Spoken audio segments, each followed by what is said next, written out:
Hello students, welcome to our class, back to our class again. So today we are going to discuss about the structure of ovum and oogenesis. Now we know this is the structure of ovary and these are the oogonial cells. These oogonial cells which develop during this. The oogonial cell, we know that it develops only forms only during the fetal life. And during fetal life, numerous oogonial cells are formed from this germinal epithelium and they forms the primary follicle we have discussed earlier, and then they get arrested. And after the onset, that means on the onset of puberty, that is at about 12 to 13 years of age, 11 to 12 to 13 years of age, then they resume their growth. And then they develop this primary follicle, secondary follicle, tertiary follicle, Graafian follicle. Now, at the onset of puberty, we find about 60,000 to 80,000 primary follicles are there in each. So 60,000 to 80,000 follicles are there in each ovary of a female child at the onset of puberty. But it doesn't mean that all will grow. Most of them degenerates due to follicular atresia. So 60 to 80,000 follicles are present at puberty in each ovary. That means about 1,20,000 to 1,60,000 total follicles are present. But each of them does not develop to Graafian follicle. Most of them degenerates, and that is called follicular atresia. Only few of them ultimately grows to Graafian follicle, and so you can see few of them grows to Graafian follicle through various stages. Then the secondary follicle, tertiary follicle, and finally the Graafian follicle. So about 450 to 500 follicle develops to Graafian follicle during this phase. That means from menarche, that is 11 to 12 years when the puberty starts, to menopause when this ovarian follicle cycle stops. So this development from primary follicle, so that primary follicle resumes its growth, the follicles resumes its growth, develops to this mature Graafian follicle through ovarian cycle. And we know that this ovarian cycle does not occur in both the ovaries simultaneously. It occurs in each ovary alternatively. So it is an cycle of 28 days which occurs in each ovary alternately. That means suppose for these 28 days it is occurring in the right ovary. For next 28 days it will be occurring in the left ovary, and next again for 28 days it will occur in the right ovary, and likewise. Now already we have done the structure of mature Graafian follicle. So let us have a recap here. So there are numerous thecal layers. We are going from outside to inside. So there are numerous thecal layers which forms theca externa, theca interna. A series of granulosa cells. This series of granulosa cells, and then there is a distinct fluid-filled region called antrum. The region where this fluid-filled region is not there, that means granulosa cells are continuous with the oocyte. That region is called the cumulus oophorus. And this oocyte, it is now secondary oocyte, which has undergone meiosis 1, forming one polar body and secondary oocyte. And this oocyte is now covered with zona pellucida and another layer of cells, cellular covering, called corona radiata. These are the radiating cells which appear from the granulosa cells, And these radiating cells actually separates this ovum or secondary oocyte from the mass of the granulosa cells, helps to separate this ovum from the mass of the granulosa cells so that easily it can move outside. So now here you can see this is the structure of a ovum, rather we can call it secondary oocyte. So it is the structure of an ovum, rather we call it secondary oocyte. Now this contains the cytoplasm, which is called ooplasm. It contains cytoplasm called ooplasm. And within the cytoplasm there is a distinct nucleus. There is a distinct nucleus which is arrested in metaphase 2 stage. This nucleus, it is arrested in metaphase 2 stage, and after the entry of the sperm, it will complete the metaphase 2. Now, you can see this outer part of this ooplasm contains numerous granules. You can see these granules. These are the cortical granules. And the whole thing is covered by a plasma membrane, because since it is a cell, so it should be covered by a plasma membrane, which is called Vitelline membrane.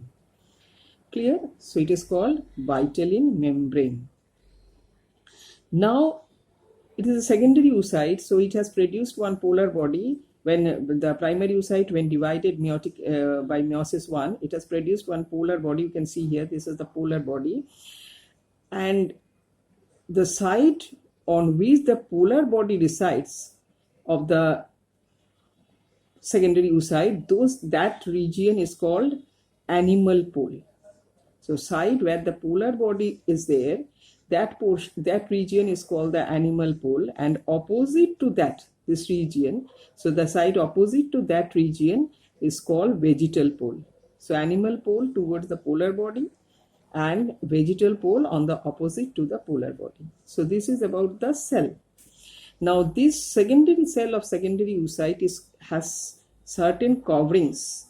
Now this region you can see, so this is the another covering. It's a membranous covering on zona pellucida, and this is the plasma membrane we have already talked about, Vitelline membrane. This space in between the zona pellucida and plasma membrane, this is called perivitelline space. This is the perivitelline space. Now, and the outermost covering, you can see these are the radiating cells which has been formed from the, these are the radiating cells which has formed from the granulosa cells. And we already had learned that radiating cells, why these radiating cells appear, so that it can lose the binding from the granulosa cells, because next it has to move out. So these radiating cells are formed. This is called corona radiata. So this layer of cellular covering outside the secondary oocyte, this is called corona radiata. And these granulosa cells and the second cell of the secondary oocyte produce a glycoprotein membranous covering. This glycoprotein membranous covering, which is called the zona pellucida. So it is called the zona pellucida. Glycoprotein membranous covering, it is called the zona pellucida. Now this zona pellucida is very important, as because it contains some receptor proteins. It contains some receptor proteins like ZP1, ZP2, and these receptor proteins actually determines whether the sperm will be able to enter or not. So it will able to attach, able to enter or not. So it is very significant also. And certain receptor proteins are present in this Vitelline membrane also.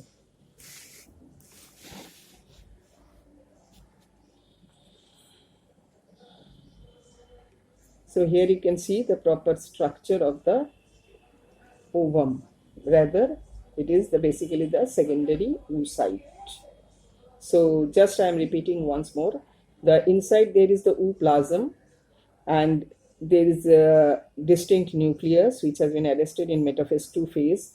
There are the cortical granules, and there the plasma membrane called Vitelline membrane, then the perivitelline space containing polar body, those regions near to polar body is animal pole, opposite region is the vegetal pole, and the next is the zona pellucida, which is a glycoprotein membrane and contain receptor proteins for the sperm to attach.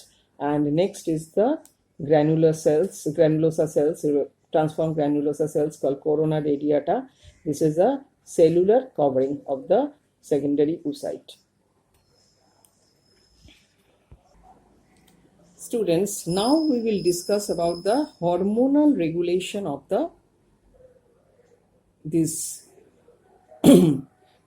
oogenesis, because already we have learned oogenesis and now we will discuss about the hormonal regulation of oogenesis. Now already we have learned that oogonial cells and that formation of primary follicles occurs in fetal stage, but after that it get arrested and it remain arrested till the onset of puberty. From the onset of puberty, there is secretion, increased secretion of this hypothalamus. We know that hypothalamus is located in the brain, and this is the increased secretion of this hypothalamus. And what it secretes? It secretes the hormone called GnRH, gonadotrophin releasing hormone. It secretes the hormone called GnRH, gonadotrophin releasing hormone. Now, what this gonadotrophin releasing hormone do?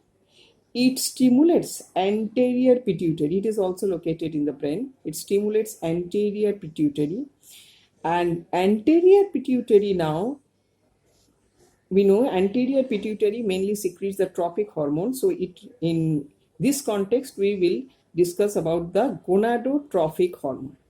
So anterior pituitary now releases gonadotrophic hormone, which are of two types, FSH and LH. Now, first of all, both of them acts on ovary. First of all, we will discuss about the FSH. FSH, what is the full form of FSH? We all know it is the full. FSH is follicular stimulating hormone. So FSH is follicular stimulating hormone. So name implies that it stimulates the follicles, that is the primary follicle, secondary follicle, tertiary follicle, Graafian follicle. There's development of this follicle. There's various stages of the development of this follicle stimulated by follicle stimulating hormone. So we know that follicles are present in the ovary, and this follicle stimulating hormone stimulates the development, proliferation and development of this secondary, tertiary and mature Graafian follicle. So follicular stimulating hormone, first of all, it stimulates the various development of follicles. It also stimulates the secretion of another ovarian hormone called estrogen. So it stimulates the secretion of the ovarian hormone called estrogen. Where from this estrogen is secreted? This estrogen is secreted from the granulosa cells of the Graafian follicle or granulosa cells of these various follicles. So estrogen is released from the granulosa cells of the various follicles, and that secretion of estrogen is stimulated by this FSH. And also we have seen that directly or indirectly, it also the secretion of FSH is at its peak during the ovulation. So this is about FSH, or follicle stimulating hormone, inducing the development of follicular development, secretion of estrogen. Now, so it acts on ovary, acts on the follicles, and helps in development of follicles and secretion of estrogen. Now, what is the function of estrogen? Estrogen maintains the secondary sexual characters, and high titer of estrogen is also required for ovulation. So it maintains secondary sexual characters, and high titer of estrogen is very necessary for ovulation. That means release of the secondary oocyte or ovum from the ovary. Now, if the secretion of estrogen is increased, there is increased level of secretion of estrogen, so obviously there is a negative feedback going on This increased level of estrogen has a negative feedback which stops or decreases the secretion of hypothalamus, that is GnRH, and also that decreases the secretion of anterior pituitary. So there is negative feedback also if the level of estrogen increases. Another gonadotrophic hormone is LH. We know that another gonadotrophic hormone is LH. It is the full form is luteinizing hormone. Luteinizing hormone or LH. This LH secretes and stimulates the corpus luteum. We know LH stimulates the corpus luteum. LH helps in development of corpus luteum. So what is the function of LH? LH helps in development. Luteinizing hormone helps in development of the corpus luteum and also stimulates corpus luteum to secrete another hormone called progesterone. Both of these are the steroidal hormones. So another hormone called progesterone. Now what is the function of progesterone? Progesterone is called pregnancy hormone. So all the development related to pregnancy is mainly regulated by progesterone. And progesterone mainly helps in development of the endometrial wall of the uterus, because if there is fertilization, the embryo, that is in blastocyst, there will be implantation of the blastocyst, and so the embryo will get implanted, and so the endometrial wall has to be increased, and that is done by progesterone. So increase of the endometrial wall, that means development of endometrial wall, is regulated by progesterone. And if the progesterone level also increases, then also there is a negative feedback. So if the level of progesterone increases, there is also a negative feedback which decreases the secretion of hypothalamus as well as the anterior pituitary. So students, till this, go through this part properly, and thank you.